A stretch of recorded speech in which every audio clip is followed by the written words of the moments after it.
নমস্কাৰ ছাৰ বাইদেউসকল আপোনালোকক ইনফোলাইভ 23 লৈ স্বাগতম জনাইছো আপোনালোকে ইতিমধ্যে অৱগত যে ইনফোলাইভ 23 ত আপোনালোকৰ সহায় হোৱাকৈ সকলো ধৰণৰ চৰকাৰী নিৰ্দেশনা আপোনালোকৰ ওচৰত যুগুত কৰি অহা হৈছে হেহে যদি আপুনি ইউটিউবত আমাৰ চেনেললৈ নতুনকৈ আহিছে তেন্তে চেনেলটো সাবস্ক্ৰাইব কৰিব আৰু যদি ফেসবুকত আপুনি আমাৰ ইনফোলাইভ 23 পেজখনলৈ নতুনকৈ আহিছে তেন্তে পেজখন ফলো কৰি ৰাখিবলৈ অনুৰোধ জনোৱা হ'ল আজিৰ ভিডিওটোত এটা অত্যন্ত জৰুৰী ইনফৰমেশন আপোনালোকৰ ওচৰত লৈ আহিছো হেহে ভিডিওটো হেখলৈকে চাই ইনফৰমেশনখিনি জানি লব বুলি আশা ৰাখিলো এতিয়া আজিৰ নিৰ্দেশনাখনলৈ আগবাঢ়ো এই WT মেছেজটো আহিছে from Finance Assam Dispur to all District Commissioner, all Subdivisionals, District Commissioner Kamrup Metro by hand.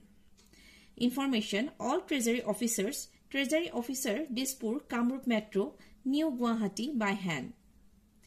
The last date for receiving bills, checks in the Treasury has been fixed on 29/3/2024. Repeat 29/3/2024.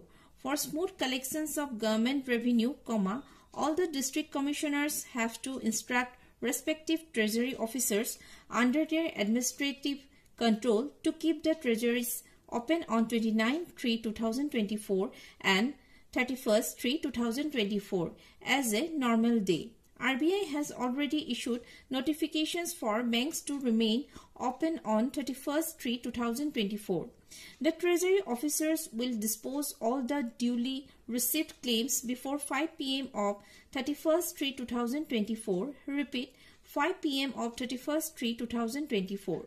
Message over. AWT message to জনাইছে যে সকলো জিলাৰ treasury সমূহে অহা 29 March 2024 লৈকে সকলো বিল বা check গ্ৰহণ কৰিব পাৰিব 29 তাৰিখ চৰকাৰী বন্ধৰ দিন যদিও সকলো জিলাৰ ট্ৰেজাৰী সমূহ হেইদিনা আৰু 31 তাৰিখ ৰবিবাৰেও খোলা থাকিব লগতে বেংক সমূহ খোলা ৰখাৰ নিৰ্দেশ RBI ফালৰ পৰা দিছে অহা 31 মাৰ্চ 2024 5 বজাৰ ভিতৰত সকলো মুকলি কৰিবলগীয়া ধন মুকলি কৰি দিব লাগিব বুলিও জনাইছে আজি ইনফৰমেশন ইমানেই যদি এই ইনফৰমেশনখিনি আপোনালোকৰ বাবে লাভদায়ক হোৱা বুলি ভাবিছে তেন্তে ভিডিওটো লাইক কৰি আপোনাৰ বন্ধু-বান্ধৱীসকলৰ লগত শেয়াৰ কৰি দিব চাই থাকিব ইউটিউব আৰু ফেসবুকত ইনফোলাইভ 23 ধন্যবাদ